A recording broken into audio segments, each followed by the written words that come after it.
감사합니다. 우리 강민지에게 오빠가 있는데 강민구입니다. 결혼한다고 내가 청첩장을 보면서 기도가 나왔습니다. 하나님, 우리 본인들도 결혼이 얼마나 좋아서 하지만 전쟁터보다 더 심각한 영적 구덩이로 들어가는 그런 일인데 그 사실을 알까? 그래서 참 복음을 아는 축복의 가정이 되옵소서 기도가 나오고, 그리고 부모들이 이제 자녀가 결혼하게 되면 이제는 더 기도의 배경이 되지 않으면 이 세상 흘러가는 세속의 문화 속에 빠져갈 건데, 그래서 참 결혼하는 것은 좋은 일이지만 영적 책임을 더 크게 가지고 참 깨어 있어야 될 부분이 아닌가, 그런 생각을 갖게 됩니다. 강 기사님 아시겠지요? 예. 문득 오늘 말씀을 준비하면서 그 강대 안에 기도하는 중에 그런 생각이 났어요. 자주 말씀드리지만 저희 부모님은 아들 6하고 딸을 1명 낳았는데 딸을 일찍 홍진하다가 잃어버리고 6 아들을 키운 중에 저희 형님이 3분이 계시는데 그 3분 형님 중에 유독히 한 형님이 부모님에게 불만이 많았어요. 늘 불만이 많아서 이렇게 이야기를 하거나 하면 다 이렇게 특별히 아버지한테는 이렇게 감히 달라들지 못하고, 옛날 시대니까 특히 어머니에게 불평을 많이 늘어놓으면 어머니가 날 울면서 했던 말이 있어요. 야 이놈아, 6 손가락 깨물어 봐라. 안 아픈 손가락이 있는지. 다 내가 너희들을 똑같이 키웠다. 똑같이 먹이고, 응? 똑같이 삼촌 바지 줄여서 주고, 응? 옷이 없으니까 얘는 삼촌 바지를 줄여서 입히고 이랬거든. 그렇게 너 키웠지. 그 누구도 나는 차별 없이 너를 키웠다. 근데 왜 너는 유독히 그렇게 부모님이 나를 이랬다 하고 저랬다고 그러냐. 어릴 때 그 이야기가 제가 문득 기억이 많이 나요. 여러분, 이렇듯이 오늘 구원받은 하나님 자녀인데도 하나님의 사랑을 잘 모르는 성도가 많아요. 하나님의 사랑이 맞아. 근데 나하고는 관계가 없어. 하나님은 살아계시고 응답하셔. 내 기도에는 길을 닫고 계시는 것 같아. 여러분, 하나님은 사랑이십니다. 우리는 절대적 진리 말씀보다도 내 경험을 더 의지하고 살아요. 나는 기도해도 안 되더라. 주님은 나를 사랑 안 하는 것 같아. 진리가 아니고 뭐죠? 내 경험을 늘 의지하지요. 여러분, 이 사실을 누려야 되는데, 이 사실을 누리는 데는 개인 차이가 많아요. 개인적으로 차이가 굉장히 많아요. 이런 모든 인간은 사랑받고 귀중한 존재로 이 땅에 태어났습니다. 이사야 43장 4절에 보니까 내가 내 눈에 보배롭고 존귀하며 내가 너를 사랑하였은즉, 이런 존재로 우리 부모님 설하에서 다 태어났어요. 그죠? 그런데 언제부턴가 몰라도 내가 자신이 사랑받는 존재인 줄 모르고 나는 모자라고, 나는 부족하고, 하나님 앞에 와서도 뭐지요? 늘 정죄감. 나는 잘못했어. 하나님 앞에 죄인인데, 나는 하나님 말씀 순종 못했어. 부족한데, 늘 그런 정죄감이 하나님의 사랑을 온전히 받아들이지 못하고 그게 머물러 있는. 그래서 여러분, 시편 49편 12절에 사람은 존귀하나 깨닫지 못하는 사람은 멸망하는 짐승 같도다. 참 안타까운 일이지요. 하나님의 사랑에 뭘 깨닫지 못하니까 멸망하는 짐승처럼 나는 그냥 그렇게 살아가는 인생들이 많단 말이죠. 로마서 8장 2절은 뭐라고요? 누구든지 그리스도 안에 결코 정죄함이 없나니. 8장 34절에도 우리를 위하여 간구하는 자가 있으시니라. 저도 어린 시절에 태속에서부터 교회를 나오고 주님을 만나고 거듭나고 나서도 내 마음속에 정죄감이 많았어요. 정말 하나님이 이런 나를 사랑 안 할 거야. 이런 나를 안 받아주실 거야. 이런 나를 이렇게 기뻐 안 하실 거야. 내가 하나님을 위해서 이렇게 해야 인정받고 사랑받을 거야. 어디서 온 걸까요? 엄한 부모님의 영향이에요. 왜냐하니까 부모님이 항상 그랬거든요. 너는 이렇게 해야 돼. 너는 이렇게 하지 않으면 또 꾸중 들을 거야. 그래, 늘 조건부로 부모님의 사랑이 내게 오는 걸로 내가 익혀놓으니까 하나님을 대해서도 어떻게 해요? 이렇게 해야 나를 사랑하고 이렇게 해야 나를 인정할 거야. 부모님 대하듯이 하나님을 그렇게 생기는 하나님의 사랑을 받아들이는 진정한 존재가 되지 못하는, 여러분, 하나님이 우리를 사랑하신다는 증거를 보이셨는데 그 증거가 뭐지요? 자기 아들을 십자가에 죽도록 하셨어요. 십자가는 하나님의 사랑을 우리에게 보여주는 사랑의 징표입니다. 여러분, 하나님은 우리를 사랑해서 사랑의 큰 흔적을 남겼어요. 사랑의 큰 흔적을 남겼는데 그 사랑의 흔적이 뭘까요? 십자가입니다. 주님도 사랑의 흔적을 부활하신 이후에 내가 너희를 사랑하여 십자가에 죽었고 부활했노라고 사랑의 흔적을 그들에게 보여주셨어요. 그 사랑의 흔적이 어디서 있었지요? 예수님의 손바닥의 못자국입니다. 하나님은 우리에게 사건처럼 보이고 문제처럼 보이고 위기처럼 보이는데 그게 알고 보니까 하나님이 나를 사랑하는 사랑의 흔적이었어요.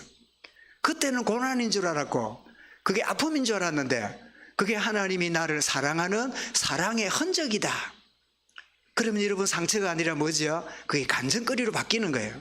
하나님은 우리에게 사랑하는 표를 주시는데 십자가를 주셨는데 못 깨달으니까 우리 모든 삶의 영역에 간섭하셔서 그때는 실패 같고 그때는 고통인 줄 알았는데 알고 보니까 하나님이 나를 사랑하는 흔적을 그때 남기셨네. 사랑의 흔적.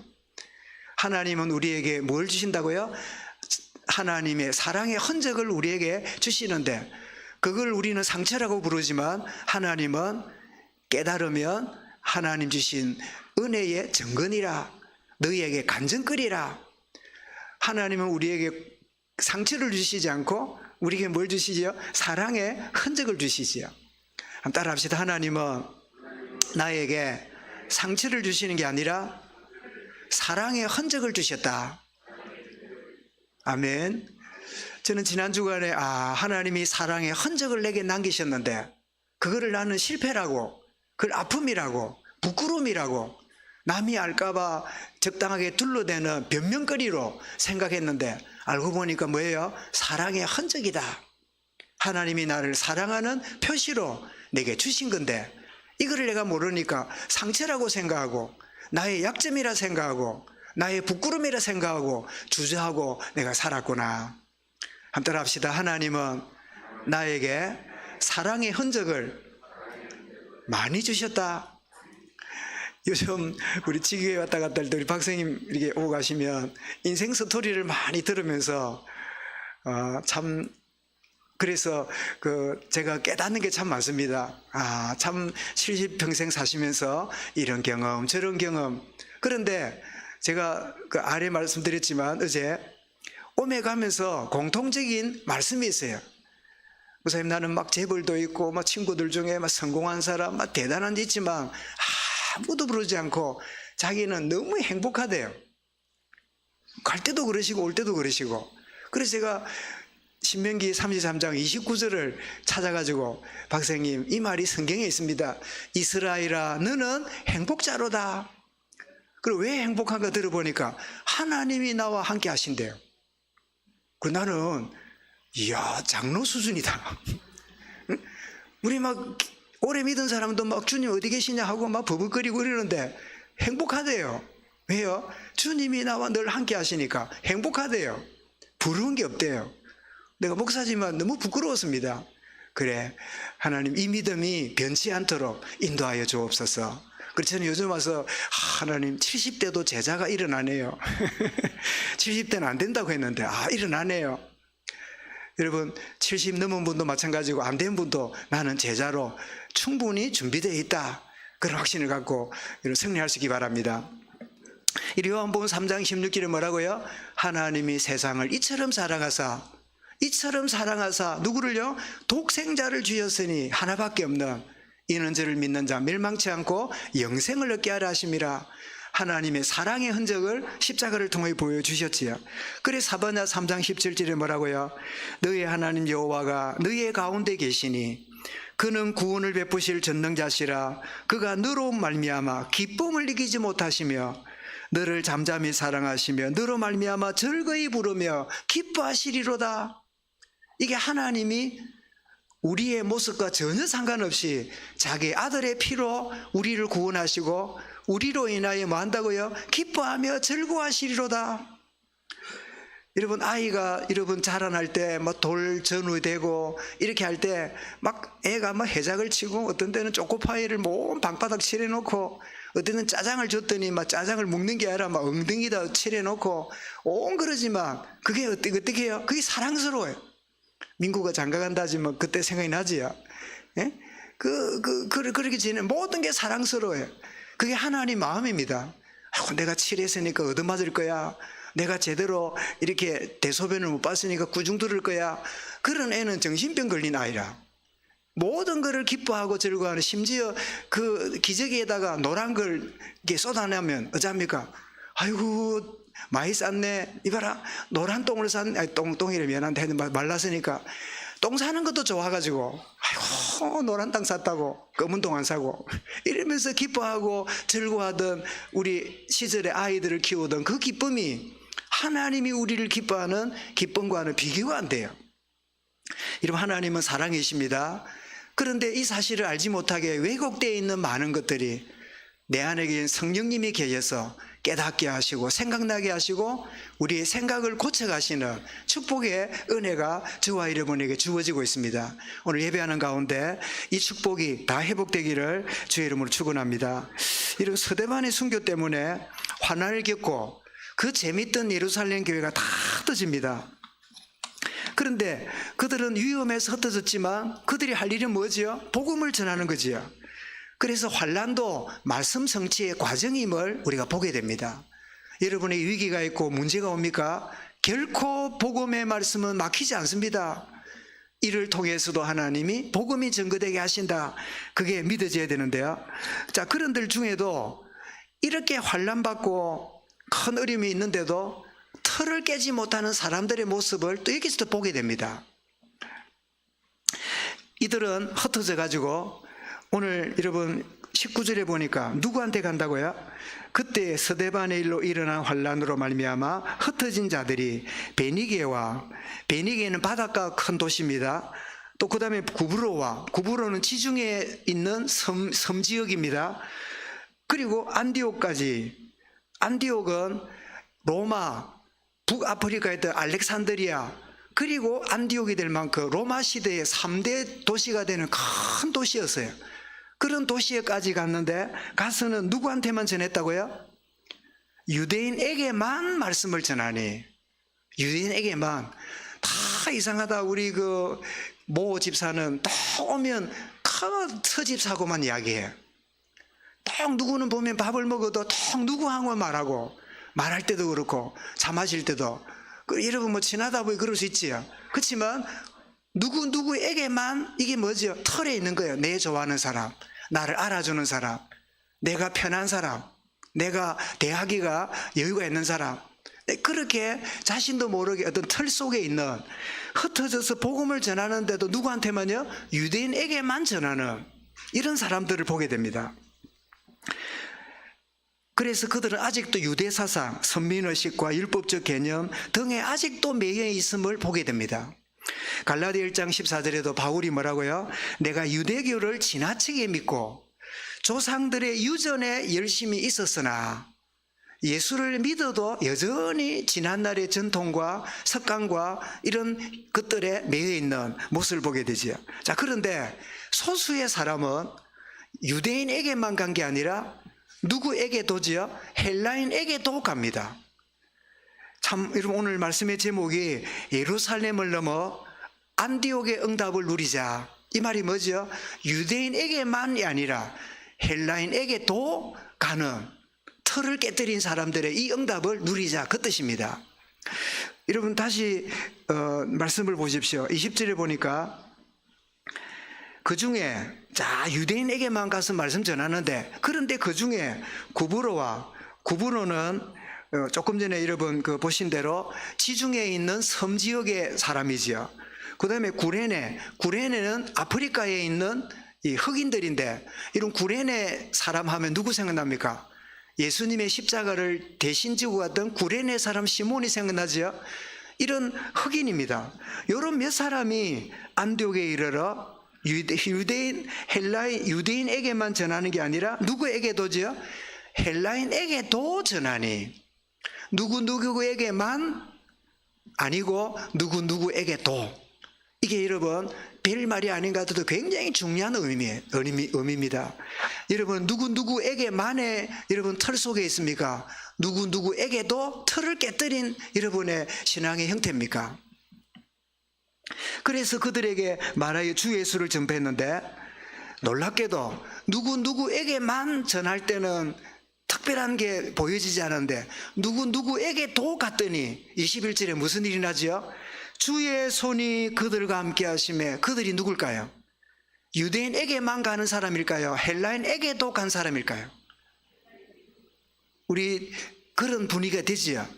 누구에게도 가는 그들에게 주의 손이 함께 하사 놀라운 주의 생명 역사를 허락하시는 거예요. 사랑 여러분, 여러분이 틀을 갖고 있으므로 여러분이 반듯한 인생을 살고 내 나름대로 기준을 가짐으로 실수하지 않는 인생을 살아온 거 대단한 일입니다. 그런데 하나님이 응답하시는 일에 그것이 큰 걸림돌이 된다는 걸 알고 주여 나의 틀과 기준과 나의 모든 것들을 내려놓고 성령 인도받기 원합니다. 하나님 나를 진흙과 같은 나를 빚어서 주님의 뜻에 맞는 그릇으로 새롭게 빚어지게 해 주옵소서. 여러분 그렇게 가면 연세가 들면 들수록 사람이 없어지는 자가 아니라 여러분 주변에 사람이 붙습니다. 여러분 주변에 소통하는 사람이 생겨나요. 털이 여러분 강하고 자기 기준이 강할수록요 자기는 반듯하고 성공했는데 주변에 사람이 없어요. 그 사람과 함께하고 싶은 사람 다 떠나가요. 심지어 가족들조차도요 그런 사람에게 가까이 특별한 경우 외에는 사무직인 대화 외에는 주고받는 마음을 여는 일이 잘 안 일어나요. 여러분 하나님도 어떻게 해요? 틀을 깨뜨리고 누구에게도 가는 이런 자에게 주의 손이 함께하는 응답의 축복 주시는 거예요. 두루다닌 복음을 전했던 빌립이 사마리아로 갔듯이 이들도 안디옥에 찾아가서 복음 전했더니 주의 손에 함께 수많은 사람들이 죽게 돌아오는. 여러분 생각해 보십시오. 복음 전하는데 너무 까다로워. 복음 전하는데 그건 아니고 이건 틀렸고 그건 맞고 자꾸 그러니까 듣는 사람이 처음에는 복음이래 듣다가 복음 전하는 그 사람이 워낙 이 털이 많고 그건 틀렸고 결론이 안 났고 니는 복음의 결론 안 났네, 니는 났네, 그는 복음이니 아니니 너무 잣대를 가지고 이러고 있으니 그 다음부터는 복음 들은 사람이 복음 전하는 나를 만나기 싫어해요. 부담스러워해요. 굉장히 힘들어해요. 이 험한 세상에 좀 괜찮다, 문제 안 된다, 아무것도 문제 안 된다, 이렇게 받아는 좋은데 이것도 문제고 저것도 문제고 그래주면 어떻게 해요? 그 다음부터는 신뢰를 가지고 말씀을 들을 마음이 안 생기죠. 이분한테 가면 무슨 이야기가 있어도 무슨 이야기를 해도 다 받아주겠구나, 이렇게 될 때 사람이 오고 사람이 붙고 지속이 되는 축복을 누리게 되잖아요. 그죠? 우리가 한때는 막 열심히 복음 전하고 막 문도 열고 역사도 일어나고 이런 경험 해보셨잖아요. 그런데 지속이 안 되는 이거 뭐지요?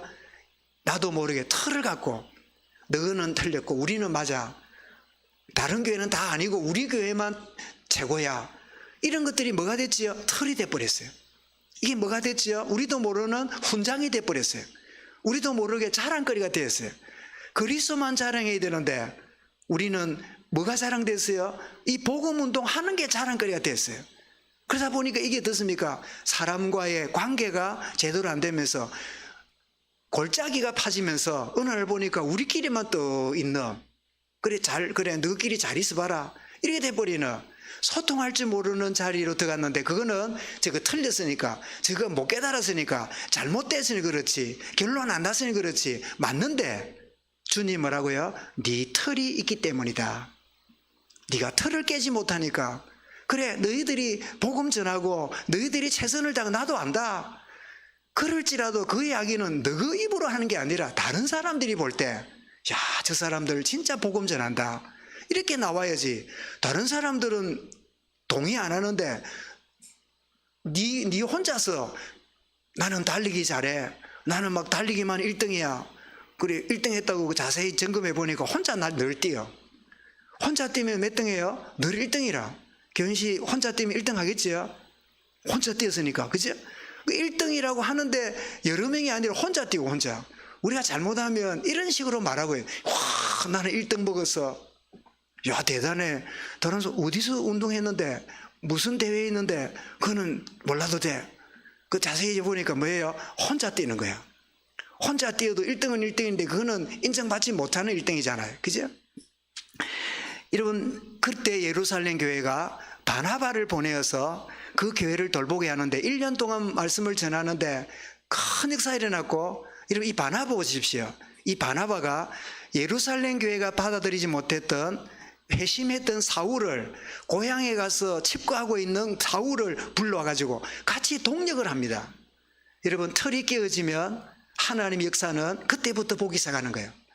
이 안디옥 교회가 세워졌는데 틀을 깨뜨린 사람으로 말미암아 시작이 되었고, 또 거기에 틀을 깨어진 지도자가 또 다른 사람을 함께 공유하게 될 때 그 교회 안디옥 교회, 그래서 안디옥 교회는 최초의 이방 교회가 선교하는 교회로 일어남을 보게 됩니다.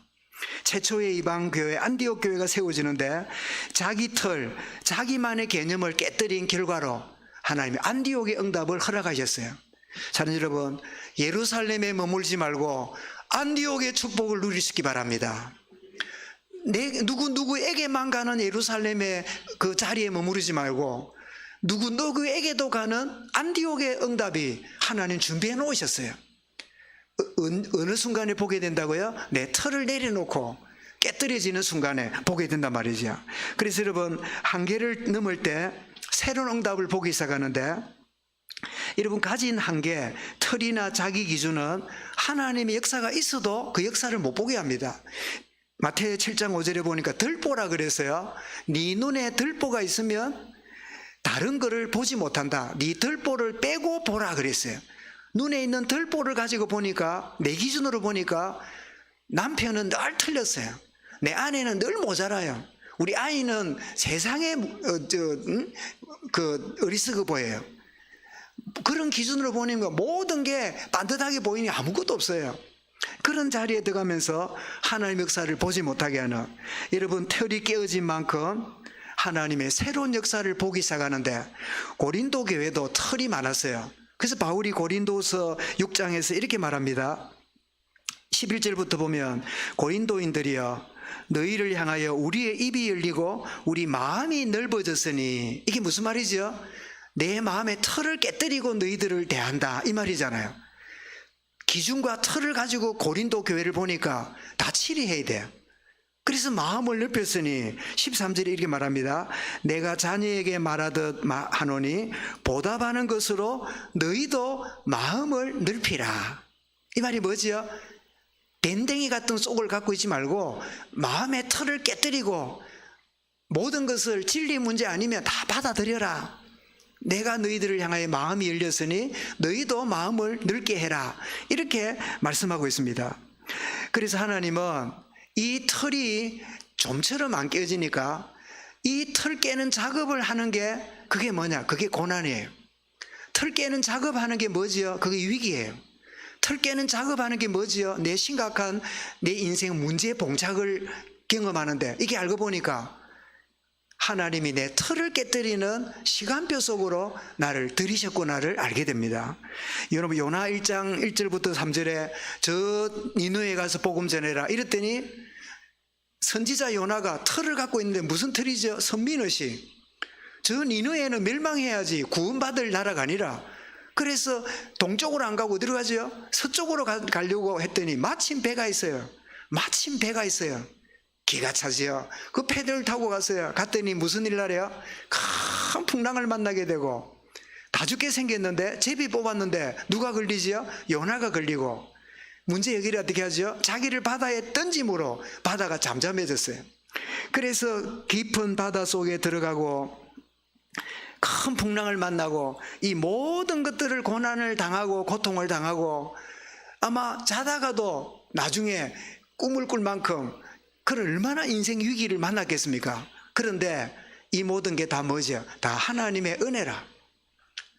사는 여러분, 여러분의 인생의 과정들, 풍랑들, 참 죽을 고비 같은 살소망이 끊어진 모든 것들, 그 모든 게 뭐지요? 다 은혜입니다. 뭐 하려고요? 내 틀을 깨뜨리려고. 나의 인생 그대로 가지고는 안 되니까 하나님이 그릇을 넓히려고 새롭게 만드는, 그리고 나의 틀이 깨어지긴 만큼요, 그 넓어진 만큼 다른 사람을 수용하기 시작합니다. 그래, 그래도 괜찮아. 그럴 수 있어. 그래, 나도 그랬어. 그래, 얼마든지 가능해.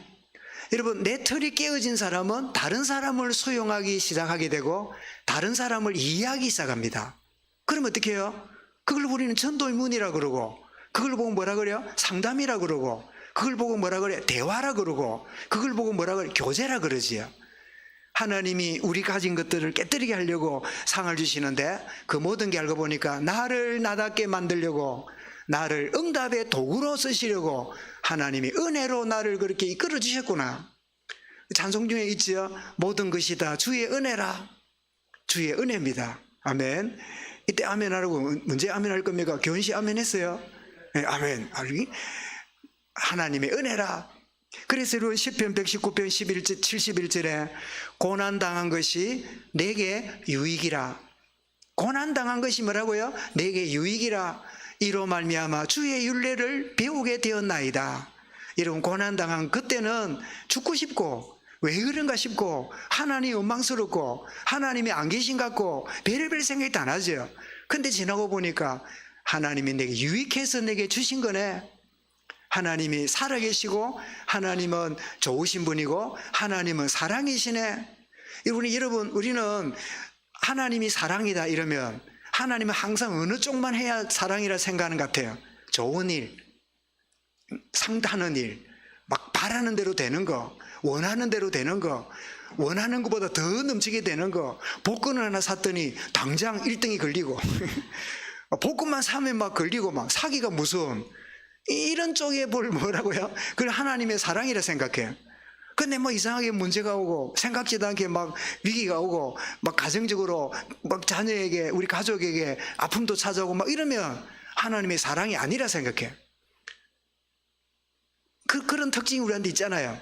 그런데 지나고 보니까 합력하여 선을 이루는 하나님은 사랑이시네. 하나님이 나를 자만하지 않도록, 그리고 내가 다른 사람들을 진정으로 이해하고 실패자들을 품어줄 수 있는 이런 사람으로 나를 준비시키셨네.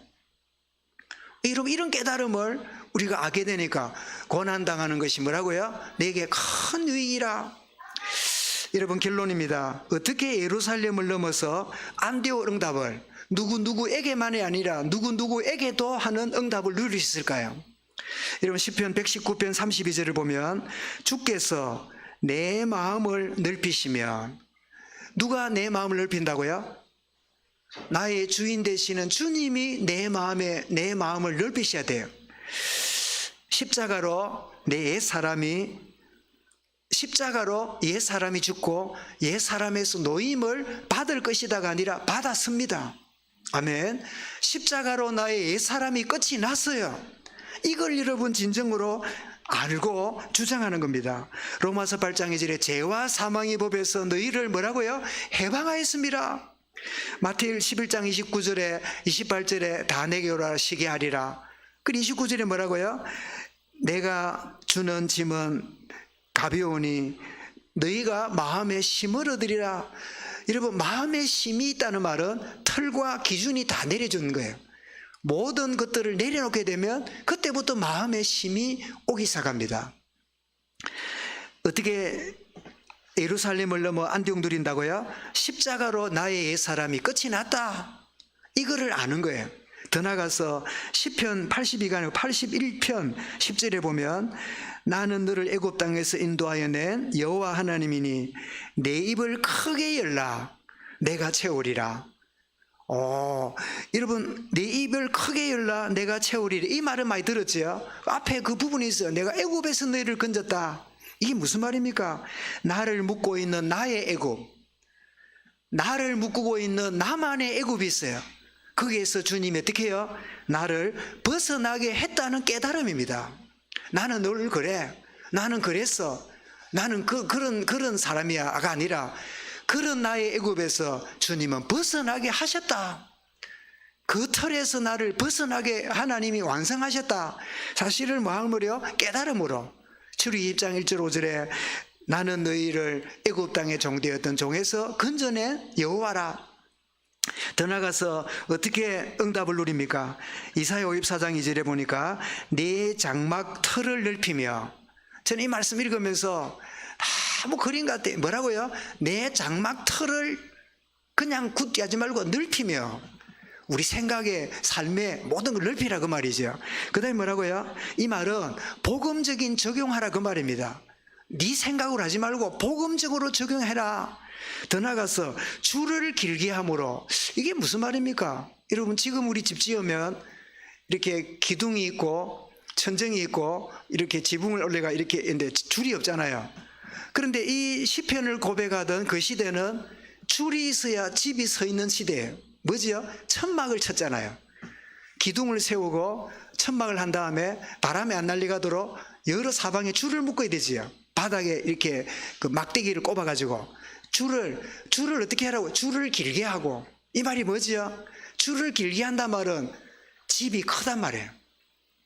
줄을 짧게 한단 말은 뭐죠? 집이 작다는 말이에요. 혼자 덜 앉아 있으려면 줄을 짧게 하면 돼. 그러나 큰 집, 많은 사람들이 더불어 지내면 어떻게? 줄을 길게 해야 돼요. 이 말이 뭐죠? 털과 기준과 너의 아집을 내려놓으라 그 말이에요. 하나님이 그렇게 응답하기로 말씀하고 계십니다. 이 말은 뭐지요? 묵상하고 기도하는 거예요. 내 쏘가지로 생각하면 막 쌍욕을 해야 돼요.